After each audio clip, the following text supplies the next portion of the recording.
நேற்று சொன்னாங்க இத்தனை பேர் போடுறது பெரிய சேனல். நாங்கள் வந்து 10-15 பேர் வருவாங்கன்னு எதிர்பார்த்தோம்னா 30 பேர் மேலே வந்துட்டாங்க. அப்படிப்பட்ட ஆற்றல் அவங்க சொன்னா கேட்பது படை வச்சிருக்கோம். உலகம் பூரா இருக்கு. பெரிய படைக்கு வணக்கத்தை சொல்லி நான் வந்து திருவள்ளுவரின் மறைக்கப்பட்ட வரலாறு எழுத்து செல்கள் MSK மனோகரனுடைய வாழ்க்கை வரலாற்றை படித்து பார்த்தாங்க. தமிழ்வாதியார் தமிழ் சொல்லி கொடுக்குற பெருமை கிடையாது. அவர் ராணுவ வீரர். ஓய்வு பெற்ற பிறகு திருக்குறளை படித்து மறைக்கப்பட்ட வரலாறை வெளிக்கொண்டு வந்து இது அருமையான ஒரு நூல். நான் வந்து நீண்ட நேரம் பற்றி நான் பேசுவதாக இருக்காது. அவர் ஆசிரியரே பேசுவாரு. அந்த திருவள்ளுவருடைய மறைக்கப்பட்ட வரலாறு. இவர் வந்து பிரதம மந்திரி, பாரத பிரதமர் பாதுகாப்பு படையில் 10 ஆண்டுகள் பணியாற்றி இருக்கிறாரு. 2017 ஓய்வு பெற்றாரு.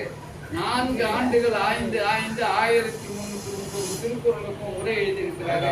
முதல்ல காமத்துப்பாவை எழுதியிருக்காரு. திருவள்ளுவரும் திருமூலரும் என்ற நூலும் திருவள்ளுவரின் வரலாறு என்று 3 நூல் எழுதியிருக்கிறாரு. திருநெல்வேலியில் ஒரு மாநாடு நடந்தது.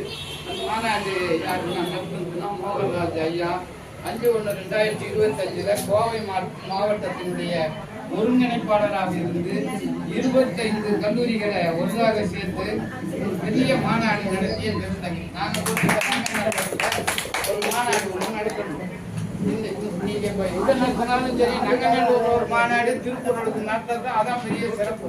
அதுவும் ஏறக்குறைய ஒரு 300 பேருக்கு மேலே இந்த இடத்துல தான் ஒரு திருவள்ளுவருடைய சிலையை வச்சு ஒரு வண்டியில ஊர்வலமா மேலதாளத்தோட அதாவது ரஞ்சனிகால் வரைக்கும் ஒரு ஊர்வலமா போய் அங்க உட்கார்ந்து அந்த பிள்ளைகளுக்கு பரிசுகளை கொடுத்து கட்டுரை வாசிச்சாங்க. அவங்களுக்கு பரிசுகளை கொடுத்து அந்த நூல் வெளியிட்டு அவரவர்களுக்கு சான்றிதழ் கொடுத்து அப்படி ஐயா அவர்களும் ஒரு 25 இடத்துல நடத்தினாங்கன்றது ஒரு பெரிய வரலாறு.